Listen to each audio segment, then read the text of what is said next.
ওই নমরুদ আমার আল্লাহকে মারার জন্য রেডি হয়ে গেছিল। আল্লাহরে গুলি করবে, গুলি তীর তীর নিয়ে বাঁশ দিয়া সিঁড়ি বানায় যায় উপরে। কই যাও? আল্লাহরে মাইরালাম, মারলেই সব কেচ্ছা খতম। আল্লাহ কয় তোর থেকে আমি কম চালাক। যখন তীর নিক্ষেপ করেন একটা প্রাণীর গায়ে লাগলো, রক্ত আসলো, রক্ত নিয়ে নিচে দেখ আল্লাহরে মেরে ফেলছে, এই যে রক্ত। আল্লাহ বলেন ওয়ামাকারু ওয়ামাকারাল্লাহ ওয়ামাকারু ওয়ামাকারাল্লাহ ওয়াল্লাহু খায়রুল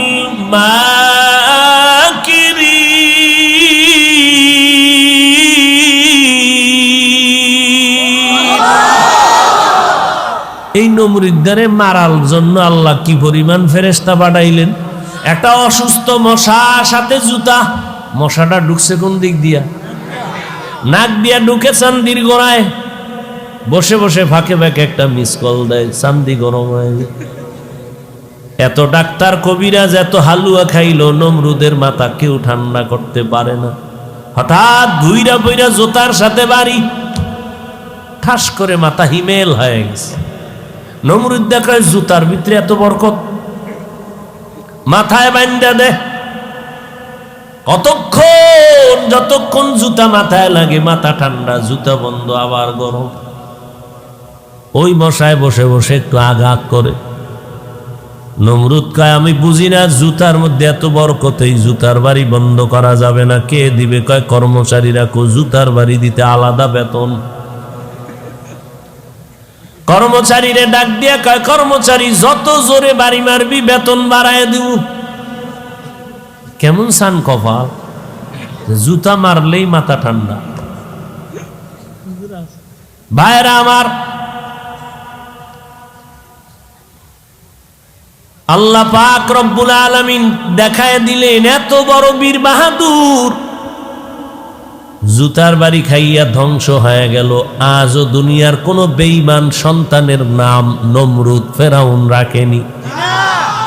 যদি বলি 1 লাখ টাকা দিব প্রত্যেক মাসে, সন্তানের নাম রাখবি নমরুদ ফেরাউন, বেঈমানেরা রাজি হবেনি।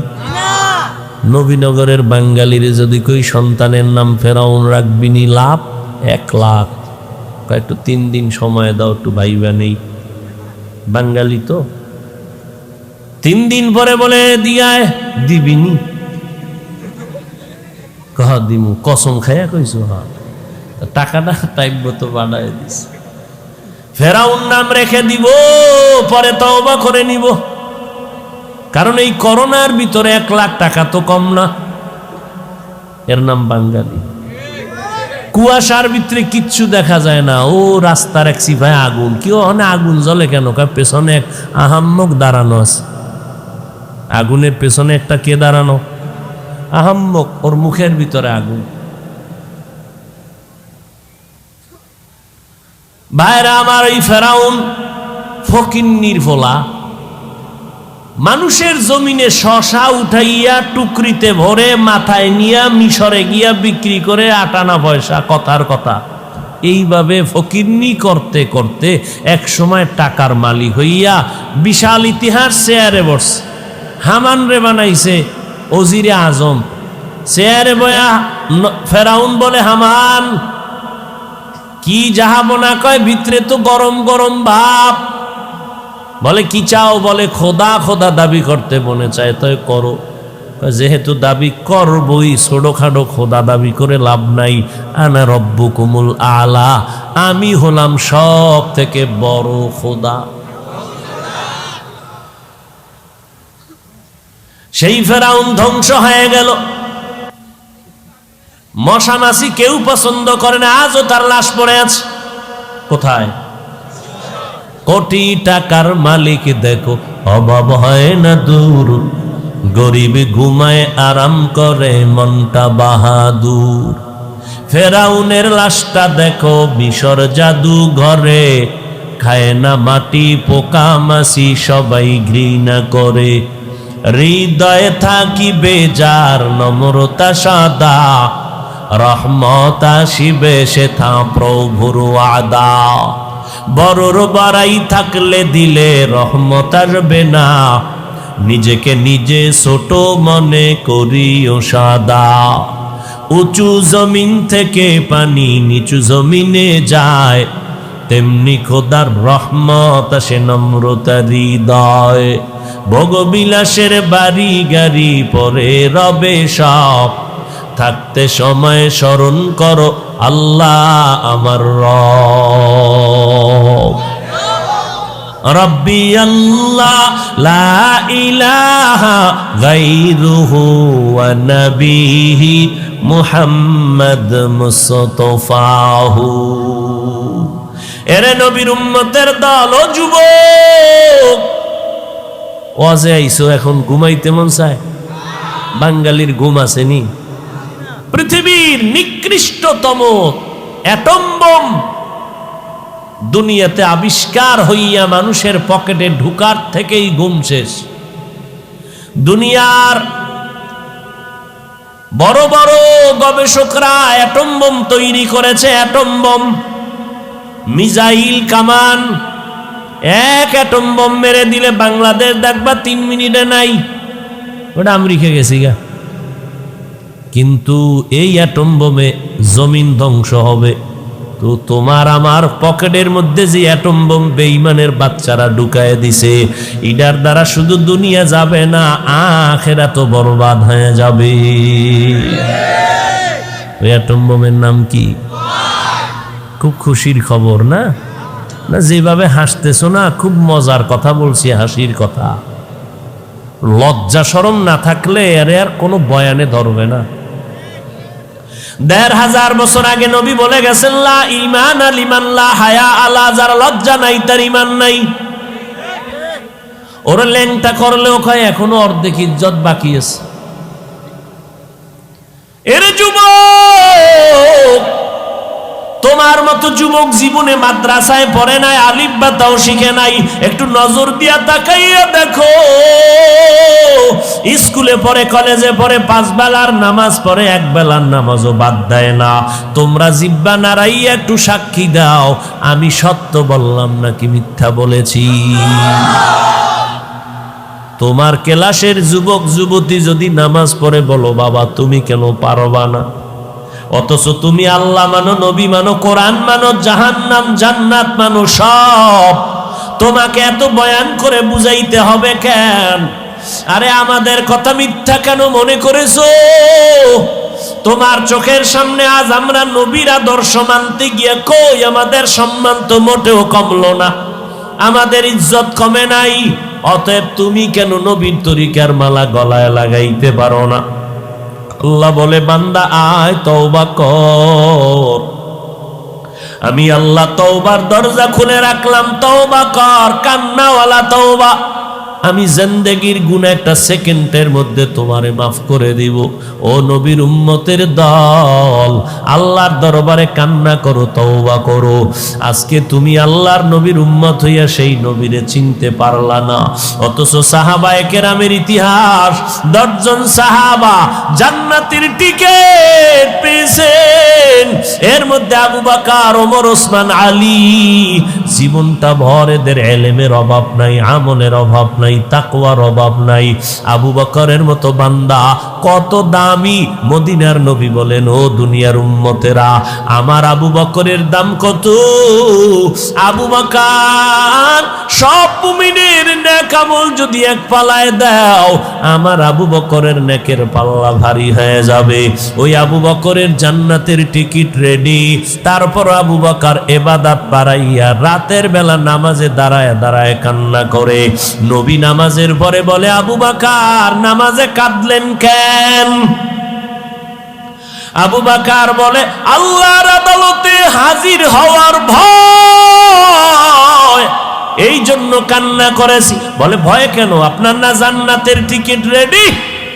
আবু বকর চোখের পানি ছেড়ে বলে, নবীজি, যেই আল্লাহ জান্নাতের টিকিট দিয়েছেন, ওই আল্লাহ যদি একদিন বেজার হয়ে যায়, টিকিট ক্যান্সেল হয়ে যেতে পারে। আবু বকরের মতো বান্দা কত দামি, সে যদি কান্না করে, জান্নাতের টিকিট পাইয়াও যদি জীবনভর কান্না করে, আমি কবরে কেমনে থাকবো? ওমরে ফারুক যদি জীবনটা দিয়া কান্না করেন, ও ভাইজান, তোমার আমার এলেম নাই, আমল নাই, তাকওয়া নাই, টুকটাক যা করি তাও অহংকারী ভাবের কারণে সব সওয়াব বরবাদ হয়ে গেল। যেইভাবে সেজদা দিলে আল্লাহ খুশি হবে, জীবনটা কাটাইতে একটা সেজদা ওইভাবে দিতে পারি নাই। যেইভাবে নামাজে দাঁড়াইলে আমার আল্লাহর আরশে আজিম কাঁপতে থাকবে, ওইভাবে নামাজ পড়তে পারি নাই। ওরে মানুষের মজার বয়ান দিলাম, অথচ আমি আল্লাহর কাছে মজাদার হইতে পারলাম না, আল্লাহরে আমার কলিজায় মজাদার বানাইতে পারলাম না। আমাকে মানুষ কত মহব্বত করে, সম্মান করে, এত মজার বয়ান, কিন্তু আমার অন্তরে কিবিরের কবিরা গুনাহ, হাসাদের কবিরা গুনাহ, গীবত শিকায়াতের গুনাহ আমার অন্তর ভরে আছে। বয়ানটা কইরা গাড়ির মধ্যে বসিয়াই আমি বাসায় যাওয়া পর্যন্ত মোবাইলে ফেসবুক চালাই, নাচ গান, নাউযুবিল্লাহি মিন যালিক।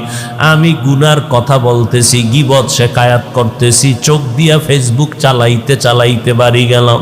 ওরে বাড়ি যাই আল্লাহ না করুন না জানি ঘুমায় পড়লাম, ফজরের এখনো 2 ঘন্টা সময় বাকি। এমন একটা ঘুম দিলাম, টাটকা বয়ান কইরা গিয়া বাসায় ঘুম দিলাম, 10টায় উঠা দেখলাম ফজরের আর নামাজের কোনো খবর নাই। এই যদি হয় আমার হালাত, মানুষ আমারে যতই প্রাথমিকভাবে সম্মান করুক, এই সম্মানের কোনো মেয়াদ নাই। হঠাৎ করে দেখবা তুমি পড়ছো, হঠাৎ করে মাটিতে পড়ে গেছো। যদি সাহাবায়ে কেরাম জান্নাতের টিকিট পাইয়া কান্না করেন, তো তোমার আমার আমল নাই, এলেম নাই, তাকওয়া নাই, কিচ্ছু নাই, উল্টা অহংকারের জায়গা অন্তরের দিয়া দিলাম। আমার জিহ্বাটা মিথ্যা বলে নাপাক করে ফেললাম, গীবত করে নাপাক করে ফেললাম। অন্যের ভালো সইতে পারি না, কবিরা গুনাহ। নিজের প্রশংসা করতে মজা পাই, কবিরা গুনাহ। অন্যের প্রশংসা শুনলে মেজাজ গরম হয়ে যায়, কবিরা গুনাহ। এত বড় বড় গুনাহ নিয়ে আমি চলতেছি, অতএব আমার কি পরিমাণ কান্না দরকার। অথচ আমার এই মাহফিলের মধ্যে কত মানুষ মোনাজাতে কান্না করে, আমার কপাল খারাপ, আমার চোখে এক ফোঁটা পানিও নাই। ও আল্লাহর বান্দারা, চোখে পানি না আসা কেউ বাহাদুরি মনে করবেন না, বরং আল্লাহর কাছে তওবা করবেন। কান্না যদি চোখে না আসে, এই বয়ানে এই মোনাজাতে যদি কান্না না আসে, আর কবে কাঁদবেন? কান্না না আসাটা রহমত নয়, বরং চোখে পানি আসা আল্লাহর বড় নেয়ামত, বড় রহমত। আল্লাহ কন ফালিয়াজহাকু কালিলা ওয়ালিয়াবকু কাসীরা। নবী বলেন ইবকু ফা ইল্লাম তাবকু ফাতাবাকু। বেশি করে কাঁদো, যদি কান্না না আসে বাহানা করো, এরপরও তোমার সওয়াব হবে। ও নবীর উম্মতের দল, সন্তান যদি মা বাবার শাস্তির ভয়ে যদি কাঁদে, ছাত্র যদি উস্তাদের শাস্তির ভয়ে কান্না করে, আমার আল্লাহর আযাবের ভয় কি এত কম? আবু বকর যদি আযাবের ভয়ে কাঁদে, ওমর যদি জাহান্নামের আযাবের ভয়ে কান্না করেন, ওসমান রাদিয়াল্লাহু আনহু যদি কান্না করেন, ও আল্লাহর বান্দারা, আপনার আমার কি পরিমাণ কান্না দরকার। নিজেও মানুষ হইতে পারলাম না, নিজের ছেলে মেয়ে স্ত্রীকে মানুষ বানাইতে পারলাম না। মানুষ আমারে কত সম্মান করে, আজকে আমারে আগাইয়া নিতে কত মানুষের ঢল, কিন্তু যেদিন আজরাইল হাজির, ওই দিন আমার বক্তাগিরি সব ধ্বংস হয়ে যাবে। আমার আপন রক্তের সন্তানেরা গেঞ্জিটা বেলেট দিয়া কেটে কেটে রেখে দিয়া, ওই বাজারের 3টা দুর্বল সাদা কাপড়, ওই কাপড়ে প্যাকেট বানাইয়া জানাজা পড়াইয়া কবরে নিয়ে যাবে। এত ভক্ত, এত মহব্বতের বন্ধু কবরে এখন আর কেউ নাই। আমাকে বাঁশবাগানে কবরে শোয়াইয়া একটা বিছানাও দিল না, বালিশও দিল না, ওই 3টা সাদা কাফন দিয়ে পেঁচাইয়া রাখলো। 2টা লোক দেখলাম কবরের মধ্যে নামিয়া গেল, একজন মাথার কিনারায় আর একজন পায়ের কিনারায়।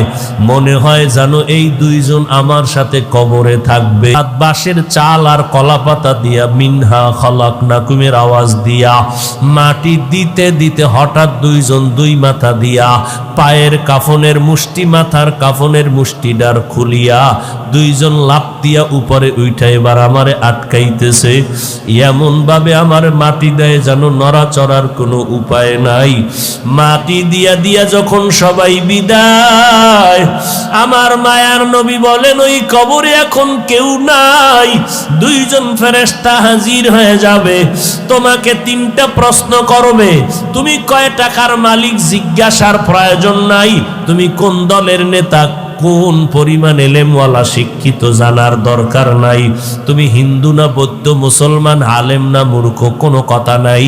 সবার বেলায় 3টা প্রশ্ন, রবের পরিচয় দাও, ধর্মের পরিচয় দাও, রাহমাতুল লিল আলামিনের পরিচয় দাও।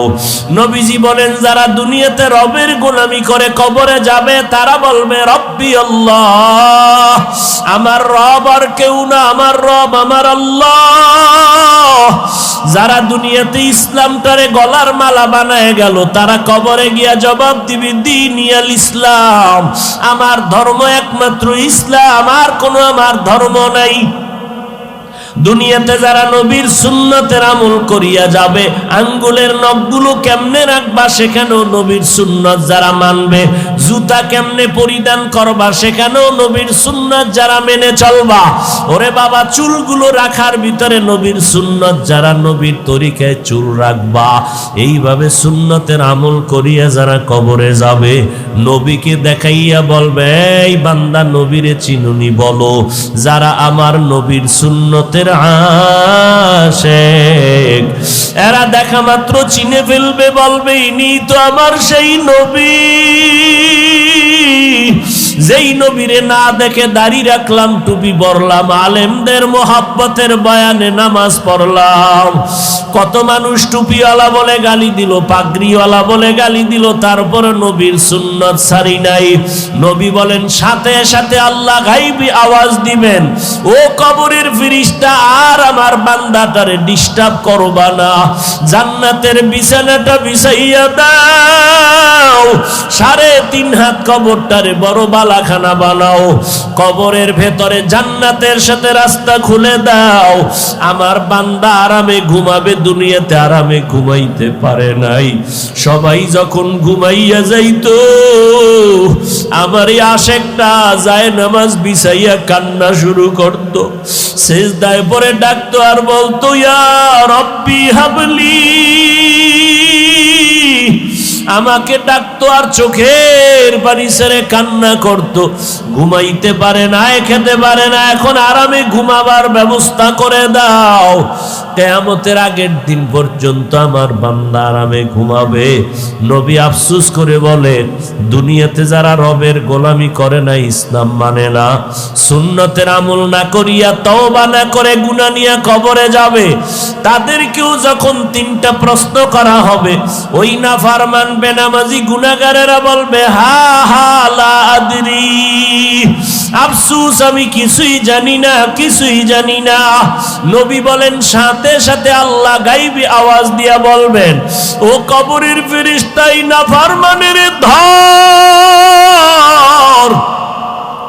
আমি আল্লাহ পাকের নেয়ামত দুনিয়াতে কম ভোগ করে নাই, আমার দেওয়া সূর্যের আলো, চাঁদের আলো, আসমান জমিন, আমার দেওয়া বৃষ্টির পানি, আমার দেওয়া জমিনের ফসল, গাছের ফল খাইলো, এত বড় নিমক হারাম একবার শুকর আদায়ার্থে আলহামদুলিল্লাহ বলে নাই, ওলামায়ে কেরাম পায়ে ধরে দাওয়াত দিত, নামাজ পড়ে নাই।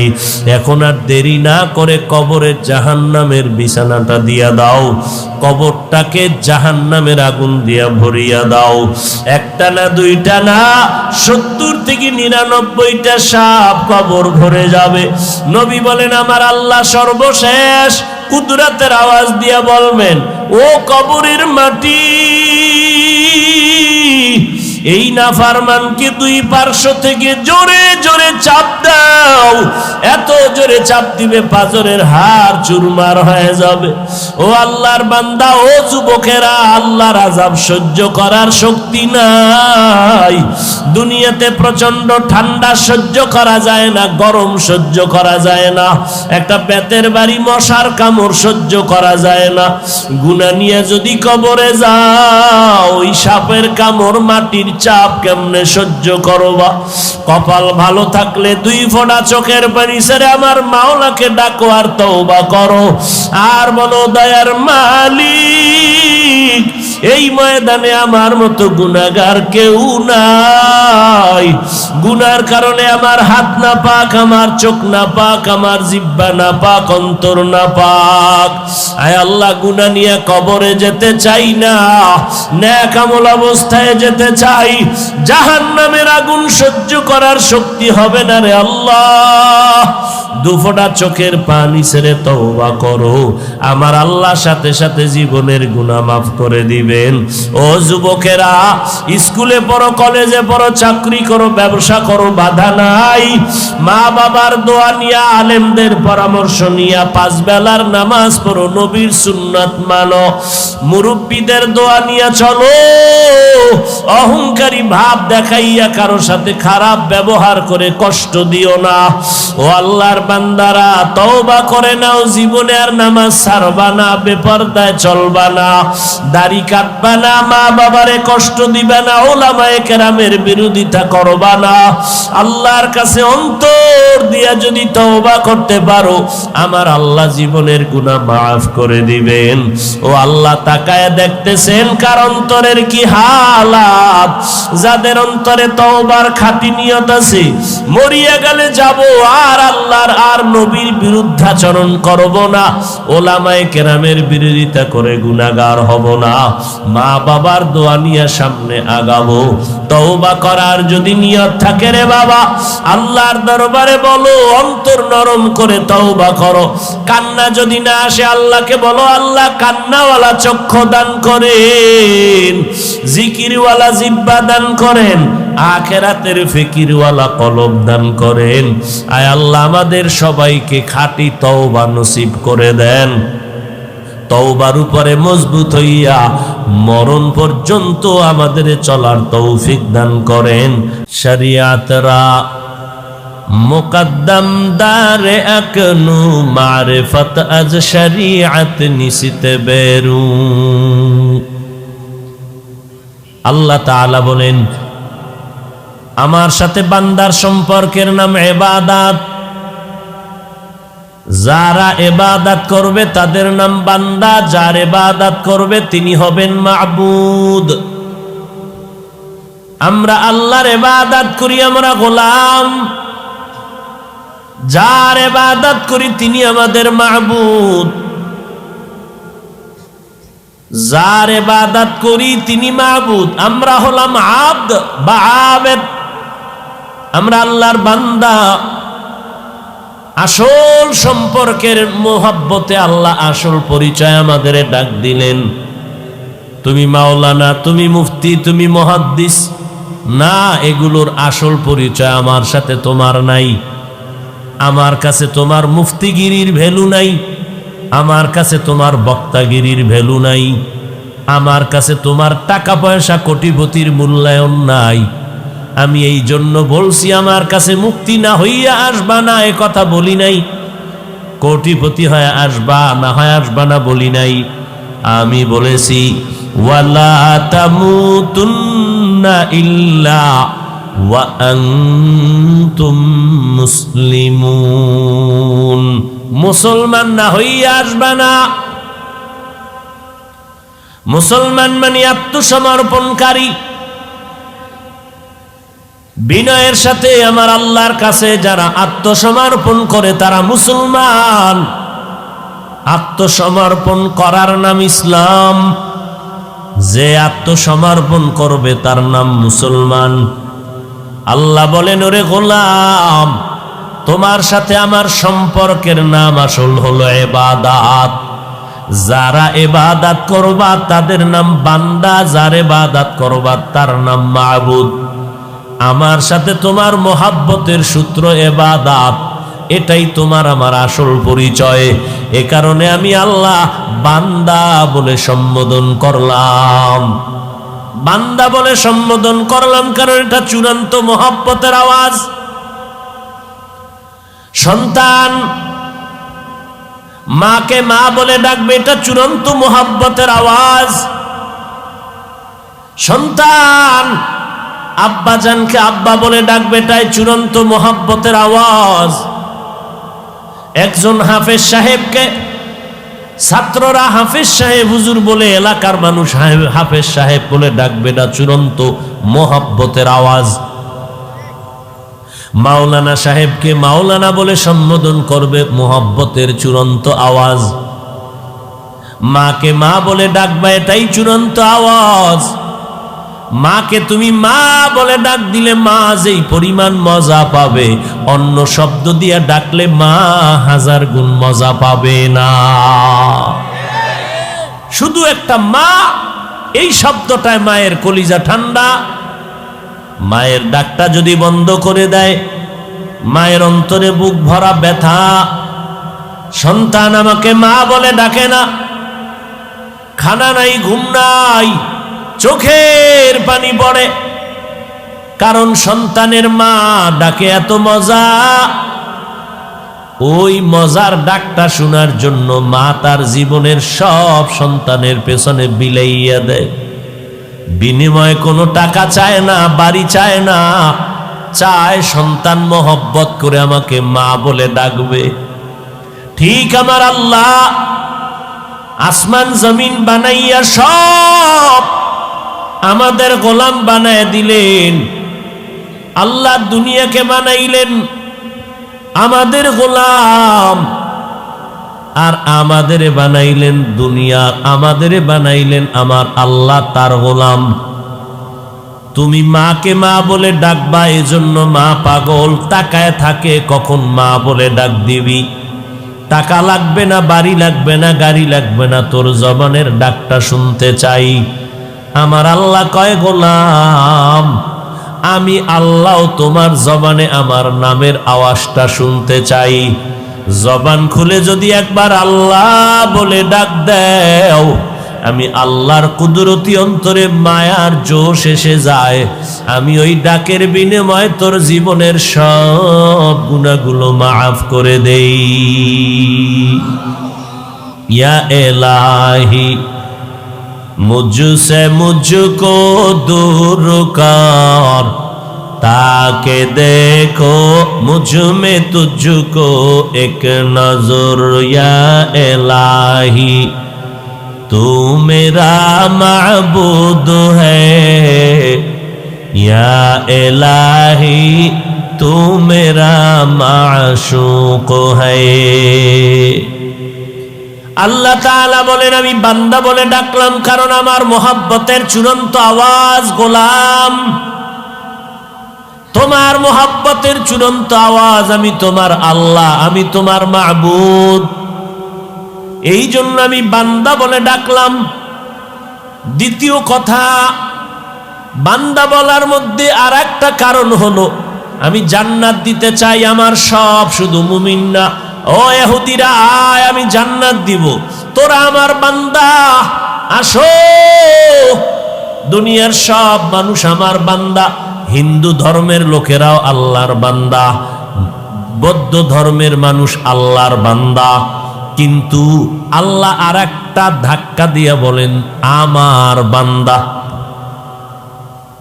আসমান কে বানাইছেন? আরো আস্তে করে বলেন। আল্লাহর নাম নিতে কি কোনো পুলিশের বাধা টাধা আসেনি? জিব্বা নাড়ায় আল্লাহকে বলবেন, এর থেকে আর ভালো মজার কিছু আছে? জোরে বলেন কে? জমিন বানাইলেন কে? এক কথায় সব মাখলুকাত সৃষ্টি কে করেছেন?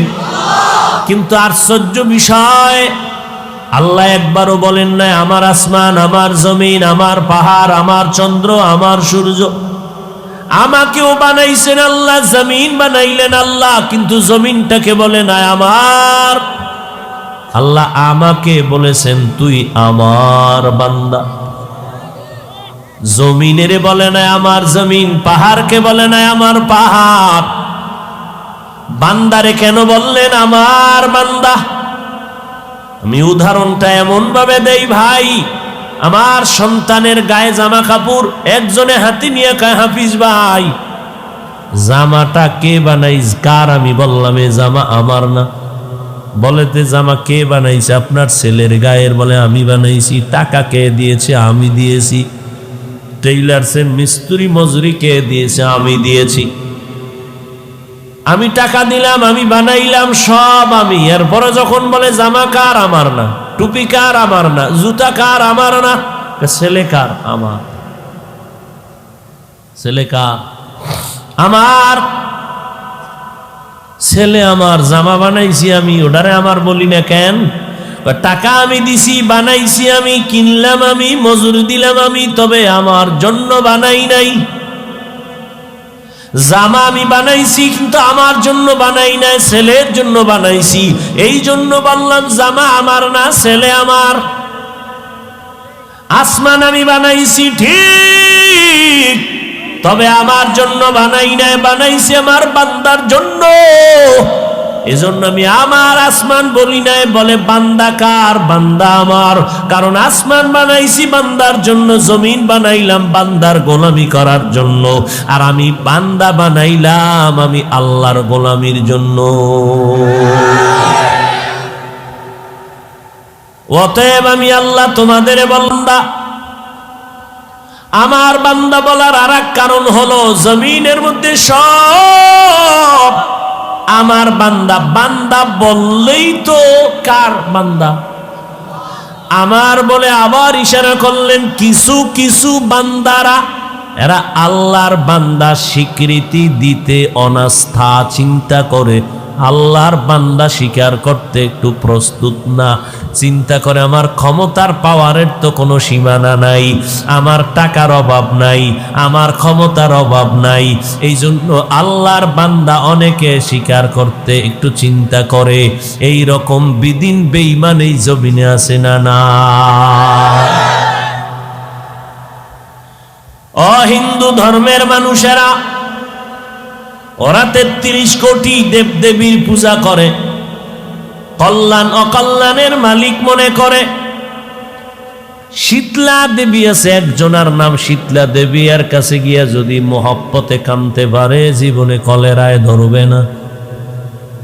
মনসা দেবী আছে, মনসা দেবীর কাছে গিয়া যদি বিনয়ের সাথে কামতে পারে কোনোদিন সাপে আঘাত করবে না। লক্ষ্মীর কাছে যদি জিন্দেগি ভর বিনয়ের সাথে কান্না করতে পারে জীবনে ফকিন্নি হইয়া মরবে না। আল্লাহ কয় ও হিন্দু ধর্মের মানুষ, তোদেরকে কোনো দেবী বানায় নাই, তোদের বানাইছি আমি, তোরা আমার বান্দা, আমি তোদের মাবুদ। हकीकत से तो दुनिया बेखबर है, दुनिया की नुमाइश पर नजर है। नमी गोयम के अज दुनिया जुदाबाश, बहरकारे के बाशी बा खुदाबाश। एरे नबीरा आशिक उम्मतेर दल, ও খ্রিস্টান ধর্মের মানুষেরা, যিশু খ্রিস্টকে তোমরা মাথার মুকুট মনে করেছো, ঈসা নবীরে তোমরা মনে করো খোদা খোদা ভাব, অথচ তোমরা যারে খোদার আসনে বসাইছো তারেও তো আমি বানাইছি। মারিয়ামের গর্ভে ঈসারে দান করলাম, বাবা নাই। এলাকার সব মানুষ গরম হয়ে গেল, এই মারিয়াম স্বামী নাই, বিয়া হয় নাই, ছেলে পাইলি কই? মারিয়াম বলে আমারে আল্লাহ দিছে, কয় মানি না। এমন পেঁচে ফালাইলো, আযাব আর রিমান্ড যখন শুরু হয়ে গেল, ওই সময়ে রোজাদারের নিয়ম ছিল কথা বললে রোজা ভেঙ্গে যাবে। কথা বললে এই আইনটা যদি আমাকে বাঙালির হইতো, ডেলি 30টা রোজা রাখতো ডেলি। মারিয়াম বললেন, আমি রোজাদার, আমি জবাব দিব না। আসলেই এই সন্তানকে দিছে, সন্তানরে জিগাও, বাচ্চাকে জিগাও। বলে বাচ্চা কথা বলতে পারেনি, জিগাও। সব মানুষগুলো এবার মারিয়ামের সামনে ঈসা, বাচ্চা ঈসা নবীরে জিগাইব পিচ্ছি কোলের ভেতরে, এই তোরে কে বানাইছে, তুই কেমনে এলি মারিয়ামের গর্ভে? সাথে সাথে ঈসার জবান খুলে গেল, আওয়াজ তুলে বললেন, ইন্নী আবদুল্লাহ আতানিয়াল কিতাব, আমি আল্লাহর গোলাম, আমি আল্লাহর বান্দা, আমারে আল্লাহ বানাইছেন। আমার আল্লাহ চাইলে সব পারে, বান্দা চাইলে কিছুই পারে না। কাদের কুদরত দারি বর কামাল, আন্তা রব্বি আন্তা হাসবি যুল জালাল, তুহি কাদের জলিলুল্লাহ জাহাদার, বহর হালে তুহি মেরা নেগাহদার। আল্লাহ চাইলে সব হয়, বান্দা চাইলে কিছুই হয় না। আল্লাহ চাইলে, মদিনার নবী চায় আবু জাহাল কালেমা পড়, আল্লাহ কয় আমি চাই না আবু জাহাল কালেমা পড়বে। নবী চেষ্টা কম করেন না, আবু জাহালের জবানে কালেমা জারি হয় নাই। এরে নবীর উম্মত, আমার আল্লাহ চাইলেন ওমরের মতো বান্দা কালেমা পড়বে, কালেমা পড়েই ফেলল। কালেমার বদৌলতে আল্লাহ ওমরের এমন পাওয়ার দান করলেন, এখন ওমর যেই পথে চলে শয়তান ওই পথে চলে না, পালায় যায়। কেমন বেড়া, শয়তান দেখলে পালায় যায়। এক বাঙালি কয়, হুজুর আলহামদুলিল্লাহ শয়তান আমারে দেখলো পালায়। কেন তুই ওমর নি? কয় না তো পালায় কেন? কয় আমি শয়তানের থেকেও বড় শয়তান। শয়তান জানে না যে এই পথে 4টা আকাম আছে, যে আকামের খবর আমি জানি। শয়তান এগুলো জানে না। যেই ওমর অর্ধজাহান শাসন করলেন খেজুর পাতায় বসে, কোনো গার্ড নাই, সিকিউরিটি গার্ড নাই, বডি গার্ড নাই, অর্ধ দুনিয়া শাসন করে গেলেন, কোনো গার্ডমার নেই। আজ 1500 বছর পরে সোনার বাংলায় দাঁড়াই এক মাওলানা কয় ওমরে ফারুক ভণ্ড। ভাগ্যের নির্মম পরিহাস। আজকে চিল্লাইয়া চিল্লাইয়া বয়ান করে করে না খানা আছে না ঘুম আছে, শরীর ঠিক নাই, কত কষ্ট করতেছি সারা দেশে দৌড়াইয়া। এই দৌড়ানিটার কষ্ট দরকার ছিল হিন্দুদের মন্দিরে গিয়া করব, খ্রিস্টানের গির্জায় গিয়া করলে লাভ। কিন্তু ওদিকে যাওয়ার টাইম কই? 365 দিন তো মুসলমানের বুঝাইয়া পায়ে দইরা দইরা বয়ান কইরা মোনাজাতটা দিয়া গাড়িতে উঠতে না উঠতে দেখি মুসলমান বিড়ি মুখে নিয়ে বাজার থেকে বয়দান থেকে বাড়ি যায়। এই যে এত মুসলমান এখানে আজকে অনেক আশেকেরা এখানে বসছে, ফজর পড়ে নাই, জহুর পড়ে নাই, আসর পড়ে নাই, মাগরিব পড়ে নাই, এশা পড়ে নাই। অথচ জিজ্ঞাসা করি যদি বলি বাবা নামাজ লাগেনি, বলে হুজুর আপনার ঈমান আসেনি। যদি বলি বাবা কয়েক ওয়াক্ত লাগবে, কয় 5 ওয়াক্ত। মাঝে মাঝে ছেড়ে দেওয়ার লাইন আসেনি, কয় না।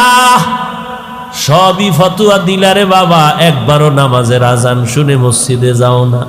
আবার উল্টা ধমক দেও, নামাজ না পড়লে কি হবে? দিল পরিষ্কার, হুজুরদের থেকে আমরা অনেক ভালো। ও বাবা, তোমার আমি হাসির কথা বলি না, আসলে যদি তোমার আকল ঠিক থাকে, আমার যেই কথা বলতেছি এগুলো শোনার পরে তোমার লজ্জা থাকলে কান্না করা দরকার। দিলে ভরা অহংকার, চিনো না আজ খোদার ঘর। দিলে ভরা অহংকার, চিনো না আজ খোদার ঘর। নামাজের লাগিয়া কি তোর মোটেও মায়া লাগে না? নামাজের লাগিয়া কি তোর মোটেও মায়া লাগে না? চিন্তা করে দেখো না, কবরে কি যাইবা না?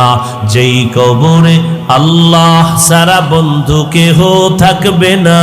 চিন্তা করে দেখো না, কবরে কি যাইবা না? চিন্তা করে দেখো না, কবরে কি যাইবা না? এ দুনিয়া সারিয়া কোথায় যাবি ভাগিয়া? এ দুনিয়া সারিয়া কোথায় যাইবা ভাগিয়া? মরণ তোমায় লইবে গিরি, যতই করো বাহানা। মরণ তোমায় লইবে গিরি, যতই করো বাহানা। চিন্তা করে দেখো না, কবরে কি যাইবা না? যেই কবরে আল্লাহ সারা বন্ধু কেহ থাকবে না। চিন্তা করে দেখো না, কবরে কি যাইবা না? এ দুনিয়ায় সবই পার, কবর যে তোর আসল ঘর। এ দুনিয়ায় সবই পার, কবর যে তোর আসল ঘর। কেমনে সেথায় থাকবি পরে, শুধুই মাটির বিছানা। কেমনে সেথায় থাকবি পরে, শুধুই মাটির বিছানা। চিন্তা করে দেখো না, কবরে কি যাইবা না?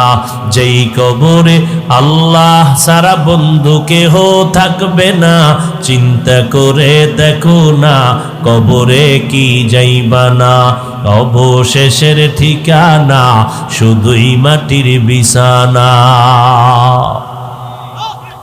মরণ থেকে যতই পালাও, মরণ তোমায় নিবে ঘিরি। যদিও সুদূর আকাশ পানে লুকাও, সেথায় লাগিয়ে সিঁড়ি। নদী পথে নৌকা চালাও ও মাঝি ভাই, বেলা ডোবার আগে আমি ওপার উঠতে চাই। ডুবে গেলে বেলা রে আর উঠে না, ভেঙ্গে গেলে মেলা রে আর জমে না। কয়দিন আর বাহাদুরি করবি রে যুবক? এই বয়সে কত যুবকের লাশ কবরে রাখলাম, কত যুবকের জানাজার ইমামতি করেছি। ও বাবা, তুমি আজকে বয়ান শুনতেছো, আল্লাহ না করুন আগামীকাল ঠিক এই সময় তুমি হতে পারো হসপিটালের রোগী। আল্লাহ বানাইতে পারেনি? ওই আমার মাওলারে ভয় করো রে বাবা, দুনিয়া কিছুই না, কয়দিন আর বাহাদুরি করবা। তোমাদের এক আপন বন্ধু হলো গানের শিল্পী মাইকেল। একটা গান গাইলে কত শত ডলার হাদিয়া। এত সুন্দর গানে টান মারতো, যেই গান তোমার কাছে মজা লাগে আমার কাছে শুনতেই ভালো লাগে না।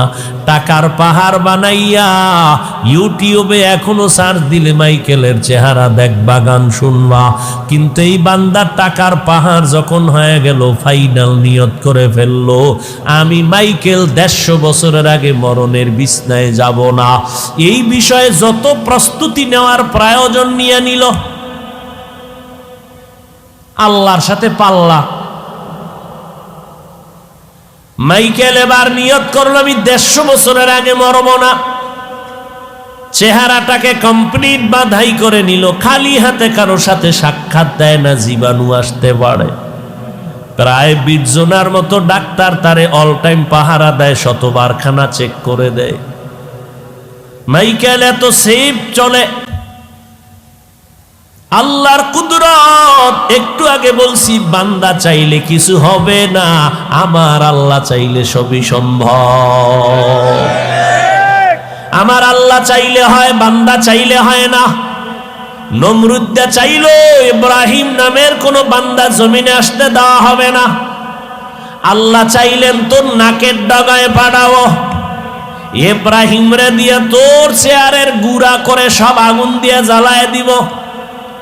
আল্লাহ ইব্রাহিমের নমরুদের নাকের ডগায় পাঠায় দিলেন। ওই ইব্রাহিমের আগুনে জ্বালাইতে গিয়া নমরুদ ধ্বংস হইয়া গেল।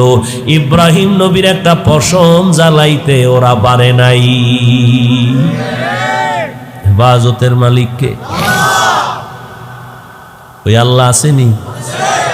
এই কথাগুলো বেঈমানেরে বুঝাইতে কত কষ্ট হইতো, অথচ বেঈমানেরে বুঝাইতে কোনো কষ্ট না, সব কষ্ট মুসলমানেরে বুঝাই। কি এবার বুঝেন আপনারা কি কোয়ালিটি সম্পন্ন মুসলমান আপনি। ও আল্লাহর বান্দারা, ফেরাউন চাইল মুসা নামের কোন বান্দা জমিনে আসতে দেয়া হবে না। আল্লাহ বলেন তোর ঘরে পাঠাইয়া, তোর টাকায় খাওয়াইয়া, বড় বানাইয়া, তোর গালে চর লাগাইয়া তোরে সাইজ করা হবে। ফেরাউনের ঘরে মুসা নবী আসলো, বড় হলেন, গালে চর মারলো। ওই ফেরাউন লোহিত সাগরের চুবানি খাইয়া ধ্বংস হয়ে গেল। জমিনের মধ্যে আজও ফেরাউনের লাশটা আছে। বেঈমানেরা দেখ, তুই যত বড় বাহাদুর দাবি করো, ফেরাউন নমরুদের মতো হতে পারবি না। ওই নমরুদ আমার আল্লাহকে মারার জন্য রেডি হয়ে গেছিল। আল্লাহরে গুলি করবে, গুলি তীর তীর নিয়ে বাঁশ দিয়া সিঁড়ি বানায় যায় উপরে। কই যাও? আল্লাহরে মাইরেলাম, মারলেই সব কেচ্ছা খতম। আল্লাহ কয় তোর থেকে আমি কম চালাক। যখন তীর নিক্ষেপ করেন একটা প্রাণীর গায়ে লাগলো, রক্ত আসলো, রক্ত নিয়ে নিচে দেখ আল্লাহরে মেরে ফেলছে, এই যে রক্ত। আল্লাহ বলেন ওয়ামাকারু ওয়ামাকারাল্লাহ ওয়ামাকারু ওয়ামাকারাল্লাহ ওয়াল্লাহু খায়রুল মাকিরিন। আয়াতের মধ্যে আল্লাহ পাক রব্বুল আলামিন দুনিয়ার সমস্ত মানুষকে তওবার পথে ডেকেছেন, জান্নাত দেওয়ার ওয়াদা করেছেন। নবীজি বলেন আমার কাছে কোরআন শরীফ মহামূল্যবান একটি সম্পদ। এর প্রত্যেকটা সূরা, আয়াত, অক্ষর আমার কাছে প্রিয়। তুলনামূলক এই আয়াত আমার কাছে আরো বেশি প্রিয়, কারণ আল্লাহ যে কি পরিমাণ দয়াময়, আল্লাহ এই আয়াতের মাধ্যমে তা ব্যক্ত করেছেন। মানুষ দুনিয়াতে আসার পর থেকেই অন্যায়ের সাথে জড়িত হয় না, অন্যায়ের সাথে জড়িত হবে দূরের কথা, অন্যায় কি জিনিস বুঝেই না। বুঝ যখন শুরু হয়, এরপরে টুকটাক হালকা পাতলা অন্যায় করে। কিন্তু আল্লাহ যেহেতু দয়াময়, আমলনামা এখনো জারি করেন নাই। আমলনামা জারি না হইলে গুনাহ লেখা হবে না। যখন থেকে আমলনামা জারি, তখন থেকে মানুষ অন্যায় করে, অল্প অল্প করে, দুই এক দিন একটা দুটো করে, এরকম অন্যায় করতে করতে করতে করতে 30, 40, 50, 60, 70 বছর পর্যন্ত গুনার পাহাড় করেছে। এতগুলো গুনাহ করতে, পাহাড় বানাইতে তার 70 বছর শেষ। আল্লাহ বলেন আমার দয়া কত, তুমি যখনই তওবার দরজায় এসে চোখের পানি ছেড়ে তওবা করবা, আমি আল্লাহ তোমার 70 বছরের গুনাহ 1 সেকেন্ডে মাফ করে দিব। আল্লাহর পাওয়ার কত! আল্লাহ পাক রব্বুল আলামিন তওবার পথে দুনিয়ার সমস্ত মানুষকে ডেকেছেন। যদি বলতেন ও মুমিনেরা আসো, বেঈমান বাপ, আল্লাহ এমন একটা শব্দ এখানে উচ্চারণ করেছেন যে শব্দটার ভেতরে পৃথিবীর প্রত্যেকটা মানুষ এর ভেতরে শামিল। হিন্দু, বৌদ্ধ, ইহুদি, খ্রিস্টান, সমস্ত দুনিয়ার মানুষ এই শব্দের মধ্যে শামিল। শব্দটা আরবি আওয়াজ হলো আব্দ, বাংলা বা উর্দু হলো বান্দা। আল্লাহ বলেন আমার বান্দা, শুধু বান্দাই বলেন নাই, কি বলেছেন? ইবাদি, আমার প্রিয় বান্দা। আল্লাহ বান্দা শব্দ বলে সবাইকে ডাকলেন কেন? যে আল্লাহর সাথে আমাদের সম্পর্ক, দুনিয়াতে একের সাথে অন্যের সম্পর্কের একটা সূত্র থাকে। ছাত্র ওস্তাদদের সম্পর্ক, মা বাপ সন্তানের সম্পর্ক, মুমিন মুমিনের সম্পর্ক, ঠিক আল্লাহর সাথে আমাদেরও একটা সম্পর্ক আছে। সম্পর্কের সূত্র অনেক, এর মধ্যে একটা হলো আসল সূত্রটার দ্বারা মোহাব্বত বাড়ে। ছাত্রকে যদি জিজ্ঞেস করা হয় আমার ব্যাপারে, এই লোকটাকে চিনো? হ্যাঁ চিনি। আমাকে পরিচয় দাও। এর নামেই, বাবার নামেই, মায়ের নামেই, এলাকা, থানা, জেলা, অমুক জায়গায়, অমুক মসজিদে ইমামতি করে, এই পরিচয় একটা দিল। আর ছাত্র যদি ডাইরেক্ট পরিচয় দেয় যে আমার ওস্তাদ, আমার শিক্ষক, তাহলে এটা আসল পরিচয় এবং মোহাব্বতের পরিচয়। এই পরিচয় মোহাব্বত বেড়ে গেল। ছাত্রের ব্যাপারে যদি আমাকে বলা হয় এই ছেলেটাকে, আমি তাকে পরিচয় দিলাম, ওর নাম এই, বাড়ি এই, বাবা এই, অমুক মাদ্রাসার ছাত্র, আর সব বাদ দিয়ে যদি বলি আমার ছাত্র, এর দ্বারা সন্তানের সম্মান বাড়লো না কমলো? বাড়লো। আল্লাহকে বলে আসমানের মালিক, জমিনের মালিক, হুয়াল হাইয়ুল কাইয়ুম, এটাও এক পরিচয়। আমার সাথে আল্লাহর মোহাব্বতের পরিচয় কি? তিনি আমার মাবুদ, তিনি আমার আল্লাহ। যদি বলেন এই তোমার পরিচয় কি? বলবে আমার বাবার বাড়ি এই, মায়ের বাড়ি এই, আমার পরিচয়ে আমি কাজ করি।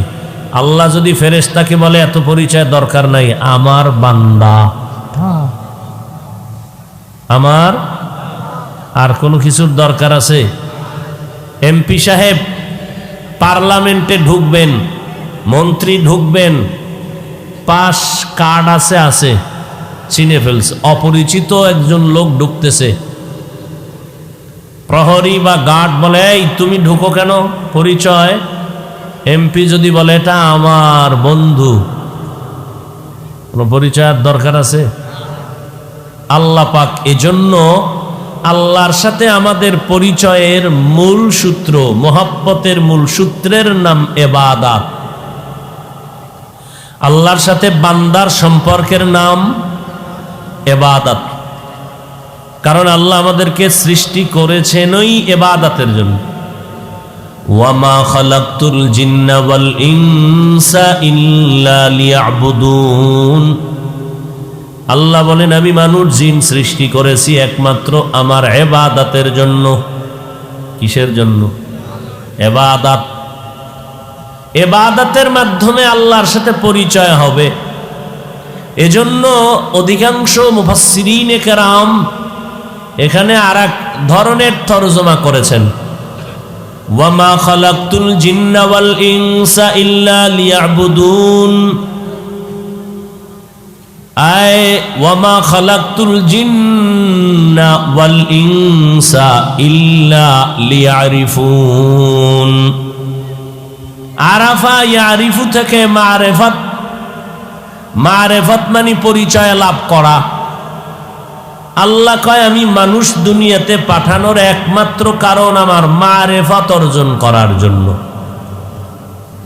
মারেফত পরিচয় লাভ হবে ইবাদতের মাধ্যমে। অতএব যারা বলে মারেফত আমরা মানি না তারা বাতিল। যারা বলে মারেফত আমার জীবন, শরীয়তের টাইম নাই, তারাও বাতিল। যারা বলবে শরীয়তের ভেতরেই মারেফত, তারা আহলে হক। দুধের মধ্যে মাখন আছে না নাই?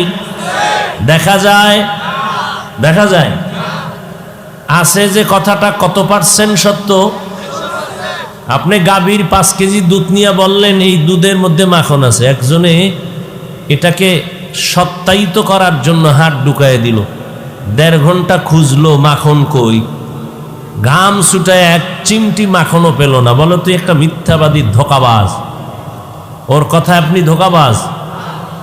হ্যাঁ, আপনি বলবেন কিয়ামত যেমন সত্য, পূর্ব দিগন্ত থেকে সূর্য উদিত হইয়া পশ্চিম দিগন্তে অস্তমিত হওয়া যেমন সত্য, গাভীর দুধের মধ্যেই মাখন আছে কথাটাও দেখি না, 1.5 ঘন্টা খুঁজলাম পাইলাম না। হ্যাঁ আছে, খুঁজতে হবে লাইন মতো, অনলাইনে খুঁজলে পাওয়া যাবে।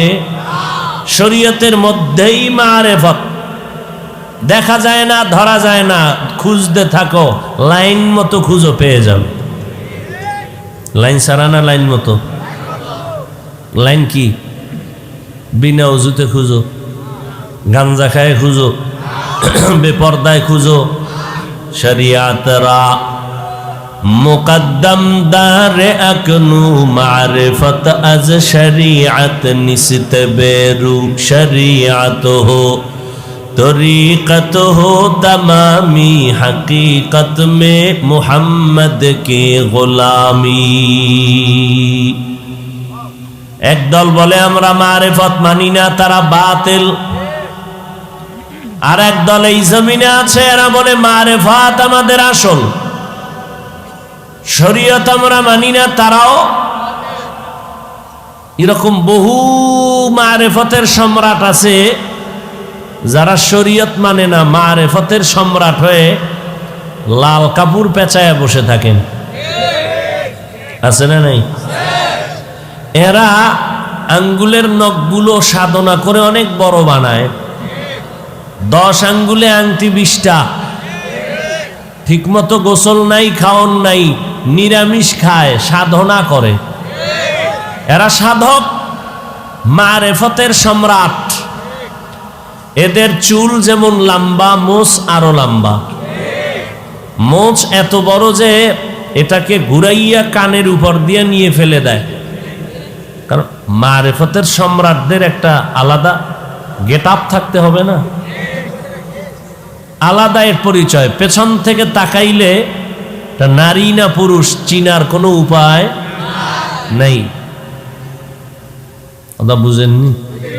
নবীনগর বাসস্ট্যান্ড থেকে ঢাকায় রওনা এক মারিফতের সম্রাট। তো বিভিন্ন বাসস্ট্যান্ডের ভেতরে অনেক ভিক্ষুক ভিক্ষা করে। অন্ধ ভিক্ষুক লাঠি দিয়া টোকাইয়া গাড়িতে উঠে বলল, ও যাত্রী ভাইরা কিছু দিবা? আমি দোয়া করব, অন্ধ মানুষ, আমার দোয়া ফেরত যাবে না, তোমাদের যাত্রাপথ নিরাপদ হবে। দেখবেন শয়তানের সব কাজ কিন্তু খারাপ না, কিছু কিছু কাজ ভালো। এই যুবক, মোবাইলটা নিয়ে এমন করো কেন?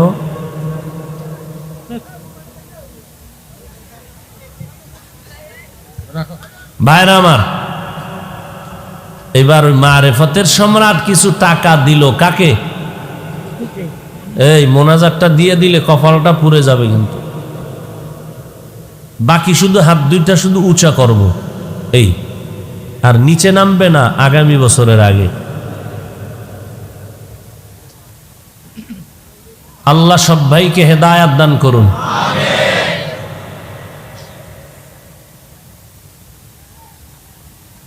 অন্ধ ভিক্ষুককে টাকা দিল। বাসের ভেতরে নারীও থাকে, পুরুষও থাকে। টাকাটা পাইল যে হাতের মধ্যে আঙ্গুল স্পর্শ করে বুঝলো একটা ভালো নোট পাইছে। এর জন্য একটা ভালো দোয়া করা দরকার। টাকা দিল কে? মারিফতের সম্রাট। কারণ সে মারিফতের সম্রাট না, শরীয়তের সম্রাট না, হলুমান চিনার উপায় নাই। অন্ধ মানুষ বুঝেও না। ডান হাতটা বাড়াইয়া মাথায় হাত দিছে, তাই চুলগুলো খুব কি বড়, খুব খুশি। মনের মতো একটা দোয়া করে দিল, আল্লাহ, চাওয়া মাত্র দিয়ে দিল। পুরুষের কপালে ঠাড়া বলল বোধহয়, প্রথমে আমাকে এক মহিলাই দান করে দিল, লম্বা চুলওয়ালা। আমি অন্ধ মানুষের দোয়া তুমি খালি ফিরাও না, তো দোয়া করে দিই আল্লাহ তার গর্বে একটা নেককার বাচ্চার ব্যবস্থা করে দিই।